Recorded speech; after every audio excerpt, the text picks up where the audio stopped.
That video that I did a couple of weeks ago talking about are Bradford City already promoted, it's really coming back to bite me on the backside. Another defeat for the Bantam yesterday, and it's just not looking good for us now, really, is it? We are in a little bit of bother. Welcome back to the League 2 review. Today we have 11 more matches to discuss that happened last night. Tonight, Notts County play against MK Dons, but if I was to wait for that game to conclude, then this video will be out at like 2 o'clock in the morning on Thursday. So we're going to have to ignore that game. I might do a TikTok on that later and the promotion running as it does currently stand. If you do want to enjoy today's video though, don't forget to drop a like on there for me and subscribe to the channel as well if you are new. Can we try and hit 100 likes on today's video? That would massively appreciate it, and don't forget to get your thoughts in down in the comment section down below. Who do you think is getting promoted and who do you think is getting relegated? And let's get straight into it. We'll start out firstly then with Accrington Stanley 1, Fleetwood Town 4. An absolutely brilliant win for the away side in a game which come the end of the season I don't think will mean all too much. I do think it'll be two teams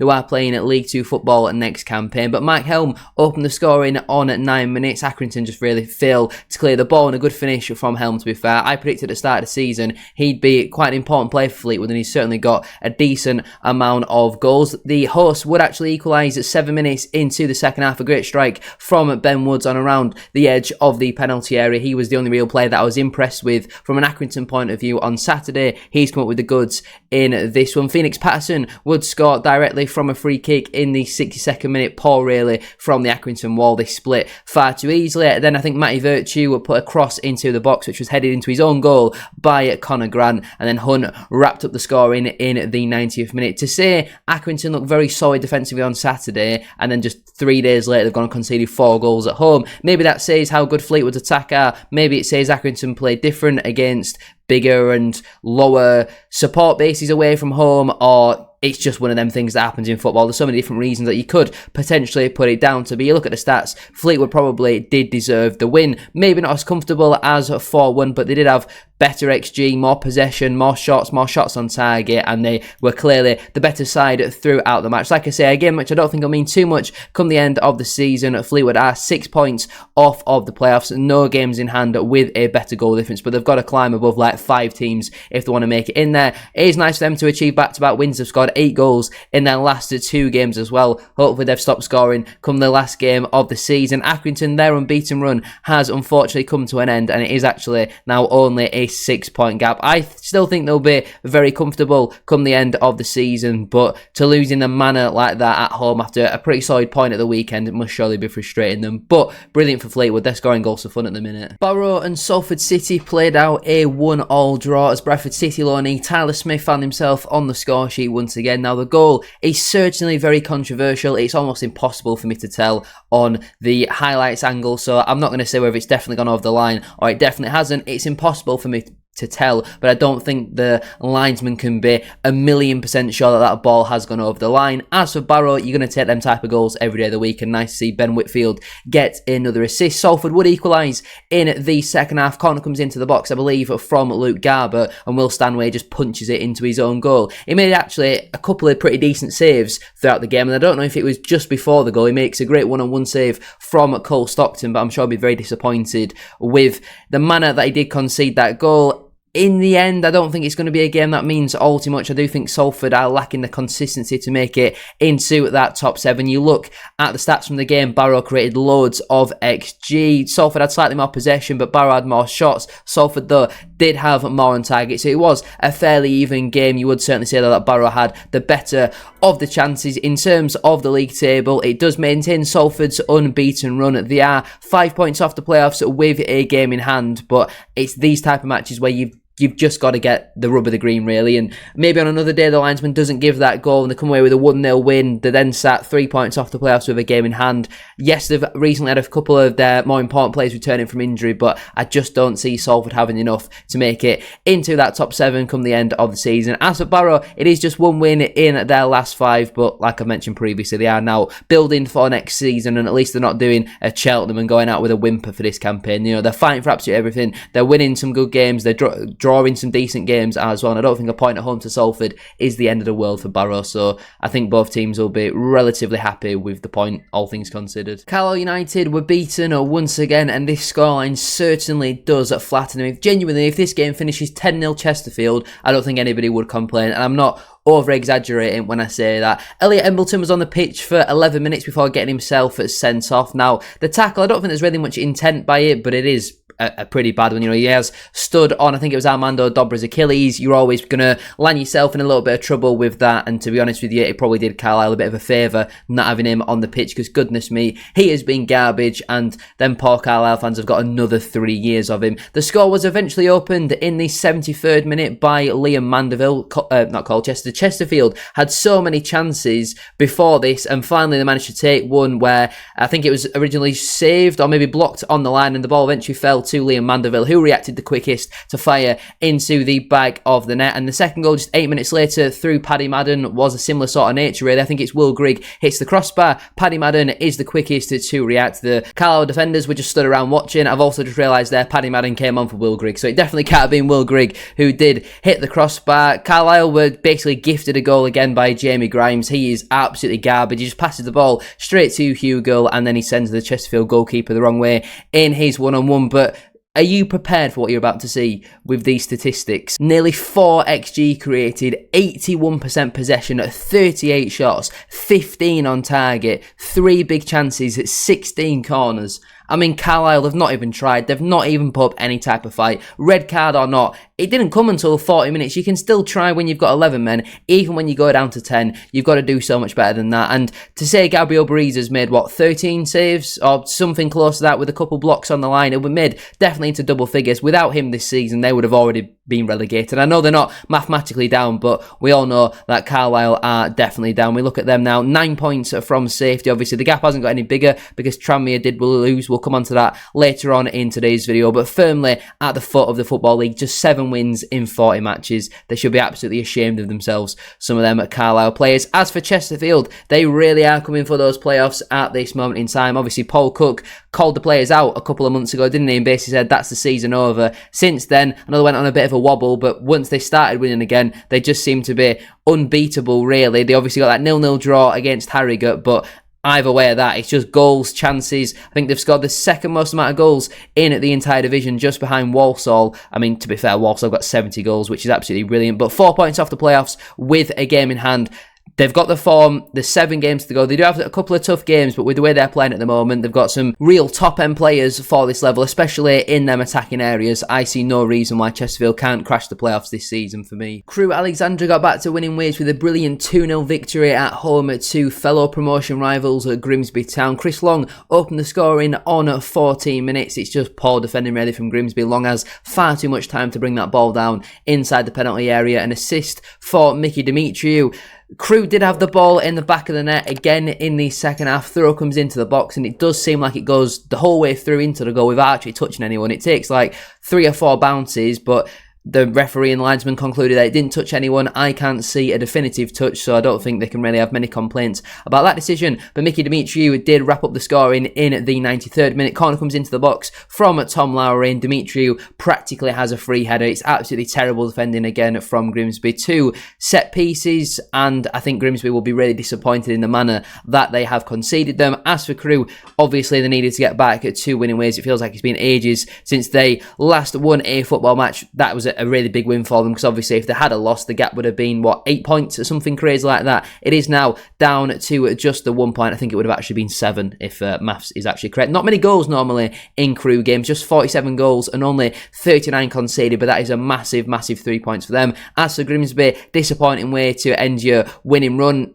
Back-to-back wins now, it looks just like 2 wins in 5 really. So Grimsby, they need to start turning a little bit more consistent as well. They could have done with nicking a point or something out of this game, but that's a massive win for Crewe as they obviously go away to Bradford on Saturday, and Crewe one of the best away teams in the entire division. So that's going to be a pretty tough game for both teams. Obviously Bradford, the best home team in the division so far this season, so it'll be very interesting to see how that one does end up. Doncaster and Walsall played out a Desmond 2-2 draw at the Keepmoat in a big title race clash really. Luke Molyneux opened the scoring on 16 minutes. Some pretty sloppy play really from Walsall. Doncaster were allowed to play around them far too easily. Molyneux has a shot on the edge of the box in at the near post, and a great strike from what is probably one of, if not the best players in the entire division.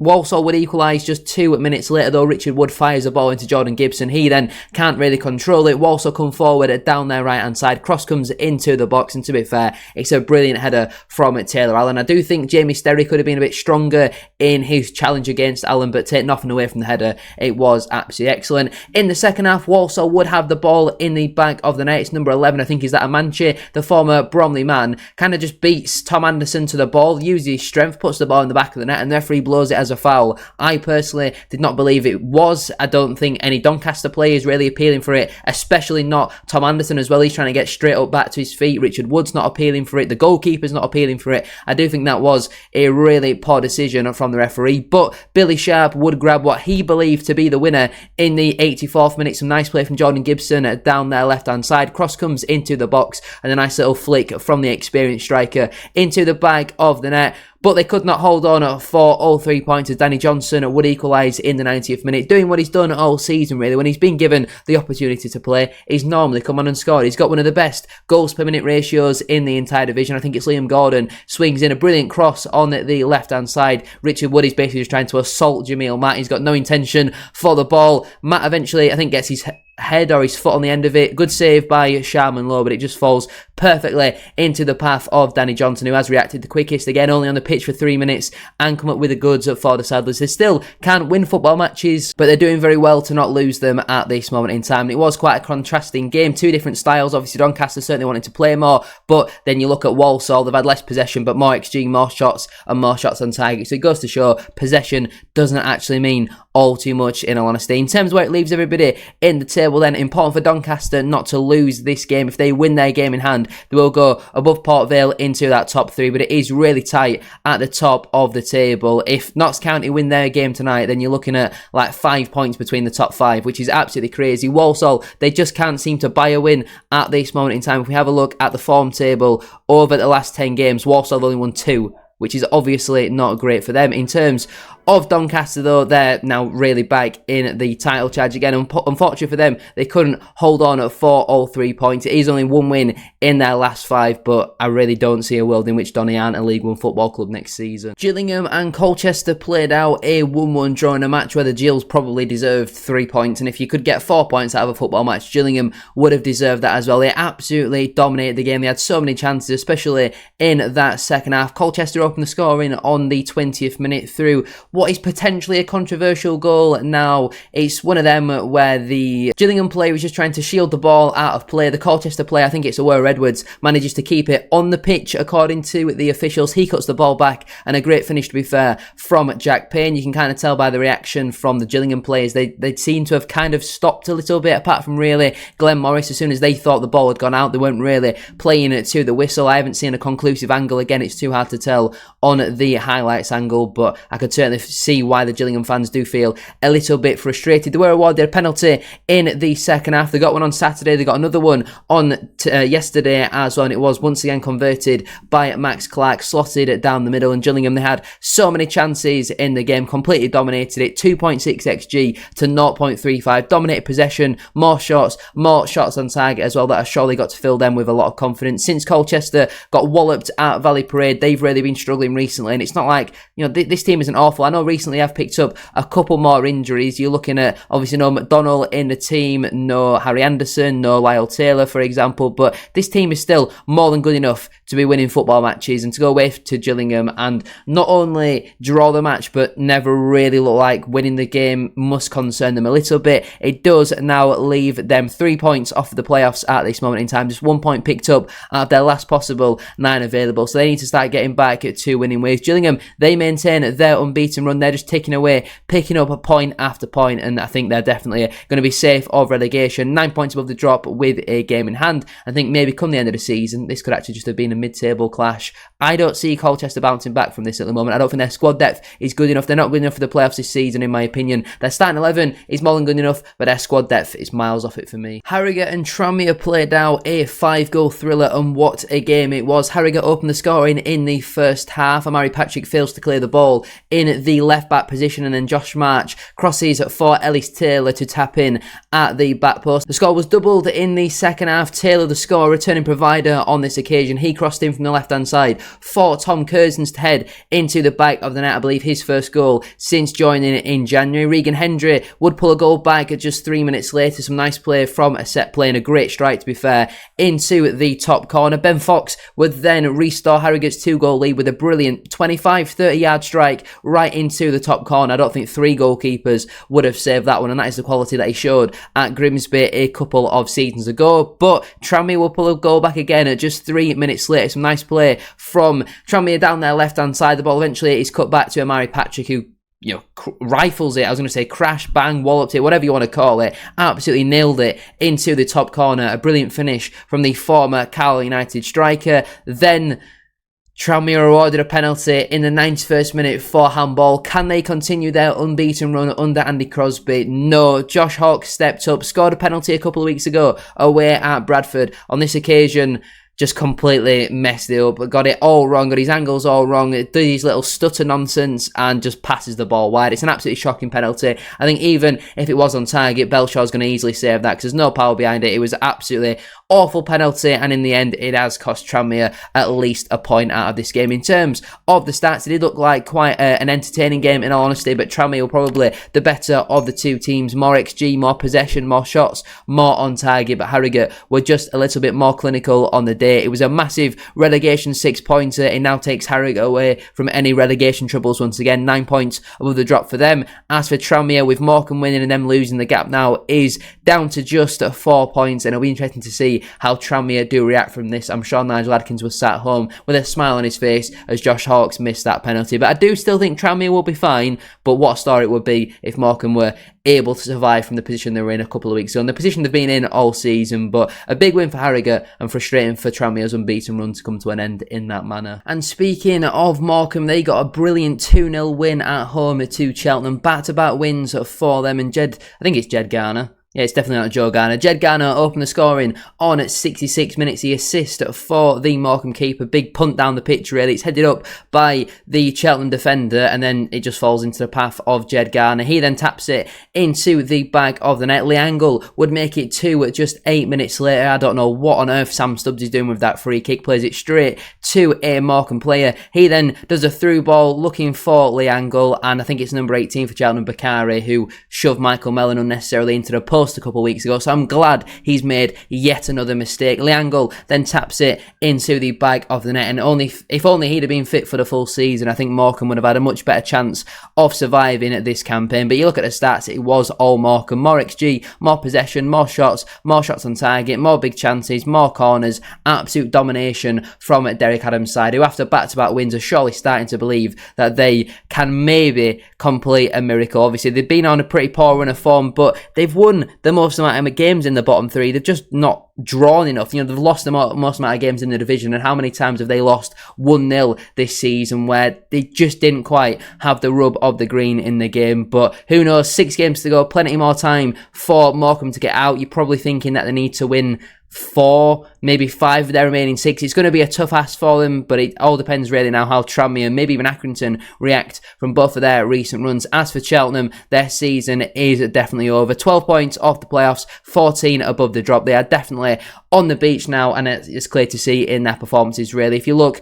at their squad in this game, how many players as a Cheltenham fan do you want to see stay around for next season? I'm thinking maybe Jordan Thomas, potentially a George Miller, an Ethan Archer, maybe a Tim Dieng, but that's really about it. If anybody else was to leave, you wouldn't really be that bothered. I think that kind of sums up their recruitment. It was always going to be a season of stability for them, but more importantly, a massive 3 points for Morecambe, and that could really change the course of their season. They go and get something on Saturday, a point, maybe 3. They're well back in with a chance of avoiding relegation, but they've just got to go one game at a time, and who knows what could happen in another couple of weeks, really. Newport and Bromley played out a 1-1 draw, game which, come the end of the season, I don't think will mean much really for either side. I do think both teams are destined for mid-table. The hosts opened the scoring with a corner. Ball comes into the box, flicked on by Evans at the front post, and it kind of just looped in to the back of the net. Bromley had a couple of decent chances after that. Michael Cheek had the better. He had two really, really good chances, to be fair. He did manage to find himself on the score sheet in the 72nd minute. A brilliant ball into the box from Congreve, and Michael Cheek, you cannot give him a free header 6 yards out. That is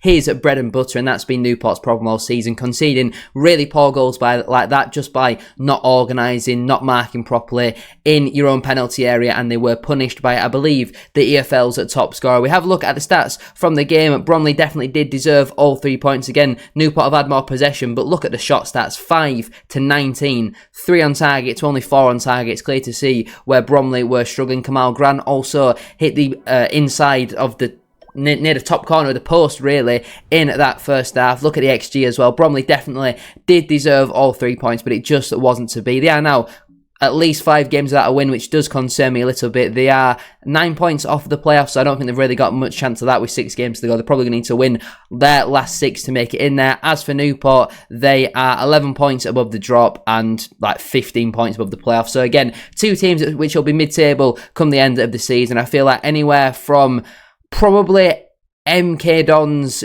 to Fleetwood, I'd say, definitely not doing anything at this stage in the season. You could maybe see Gillingham getting scraped into a relegation battle, but I don't see them going down. Again, same can be said about Salford. I don't see them making it into the playoffs, but I wouldn't say 100% that their season is over. Everybody else, though, they're all playing for not really a right lot now. Contracts and maybe trying to get a move in the summer, playing well in their last couple of games, like what Charles Vernham likes to do, for example. Port Vale picked up a massive 3 points at home to Bradford City, their first home league Tuesday night win in 3 years, and of course it was against Bradford City. It always happens against us. Goodness me, what an awful performance, from the team selection to the tactics to the substitutions. Graham Alexander got it all wrong for this game. We started out quite well. First 5 or 10 minutes we were actually okay in the game, but Port Vale, their first real attack, Laurent Talai comes forward and takes a shot on. It does take a couple of deflections really, and lobs over Sam Walker off the other side of the crossbar. It's a great strike, to be fair, from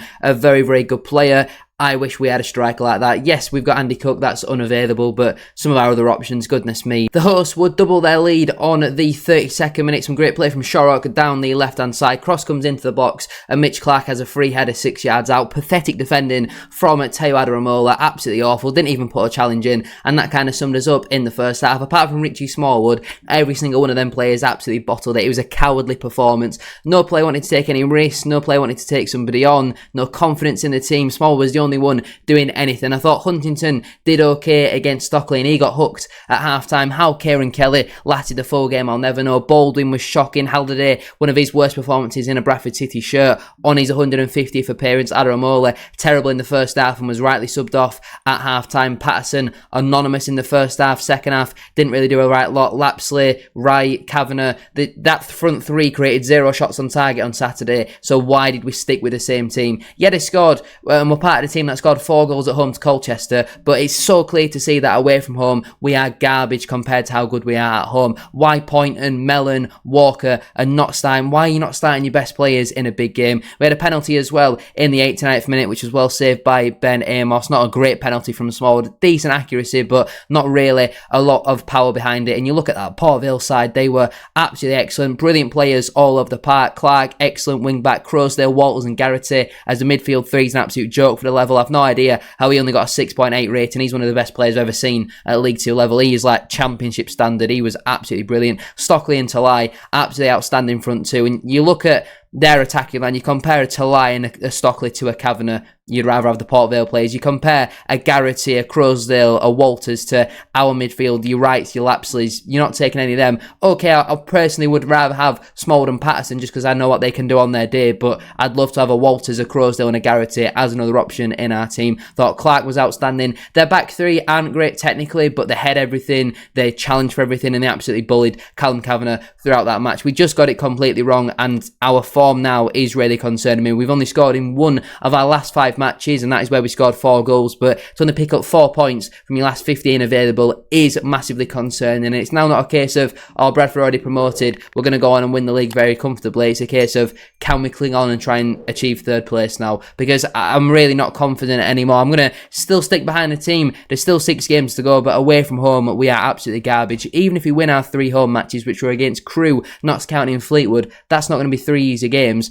You're still going to need to pick up a win out of your final 3 away away games, and that's Doncaster, Swindon and Chesterfield. It is not looking good for Bradford City, and the challenge is now on the players. Can you turn this bad form around? Can you go on a run? We know under Alexander we do tend to be quite streaky. We go on a good run, then go on a bad run. This recently has been a bit of a bad run, so now's the challenge. Go on a good run, start picking up wins. Port Vale, they've won 4 of their last 5, and in my personal opinion, I see no way in which they don't finish in that top 3. If they keep their main players fit, your Croasdales, your Walters, the players that I've already just mentioned, they're definitely going to finish in that top 3 because they are absolutely excellent. And of course, their first home league win in 3 years would be against Bradford City on a Tuesday night. Absolutely terrible. And to say 2,300 away fans have gone to that game again and be completely let down. How many shots on target did we have? 3 shots on target. We've seen 5,000 fans travel to the last 2 away games to see 3 shots on target in 180 minutes of football. That is an absolute disgrace. And finally, we saw some incredibly late drama at the county ground as Swindon scored 2 goals in stoppage time to turn it around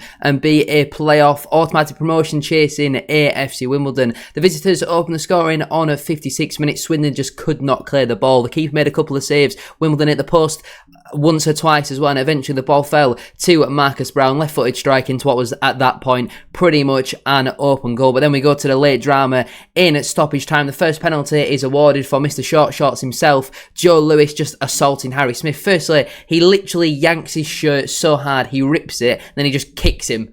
I don't know what he's trying to do. It's awful defending. Shamanga then converts with his little stop penalty, sends Goodman the wrong way as well. And just 3 minutes later, Wimbledon would concede another penalty. Swindon, I think they put a long throw into the box. Wimbledon just can't really deal with it, which has kind of been their bread and butter so far this season, being so defensively strong, but they looked so open and Swindon were really chucking the kitchen sink at them, and eventually a shot comes in and John Joe O'Toole just thinks he's Owen Goodman and literally just saves it off the line. It's the most clear penalty, blatant red card you will ever see, and I think he's pretty lucky that he has already been booked, because if he hadn't, that would have definitely been a straight red card. Shamanga, pretty much the exact same stop, sends Goodman the wrong way, puts both his penalties in the exact same place, and a brilliant win for Swindon and done Bradford City a little bit of a favour, although Wimbledon, I feel like they might now be out of the automatic promotion race. I know they've only won 1 in their last 5, same as Bradford City, actually picked up more points in their last 5 than the Bantams, but we obviously were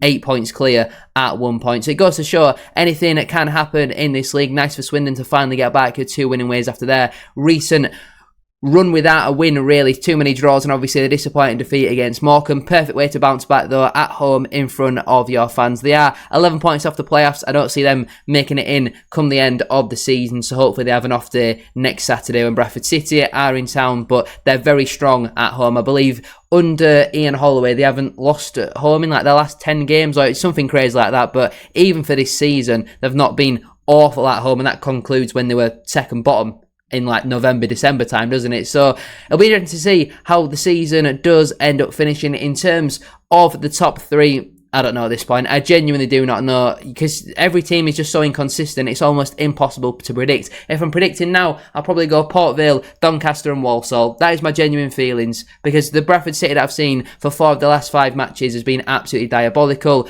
Wimbledon, Bradford, just not consistent enough. Notts County, not consistent enough. They obviously play tonight against MK Dons, so my opinions could change after that. Again, I do a TikTok on the Notts County result and kind of my overall promotion thoughts. Relegation, I've said it for a while, Carlisle and Tranmere could be going down, but I still do think Tranmere will survive, but it'll be very interesting to see how they do bounce back from this defeat against Harrogate. On the whole, just a miserable day really to be a Bradford fan. I've spent an hour and a half recording this, so hopefully you have enjoyed. Don't forget to like, comment and subscribe. 100 likes as always would be massively appreciated, and goodness me, hopefully it's a bit more cheerful on Sunday and we've beaten Crewe 5-0. That's the hope. That's what we need as well, actually. 6-0 would be pretty nice as well.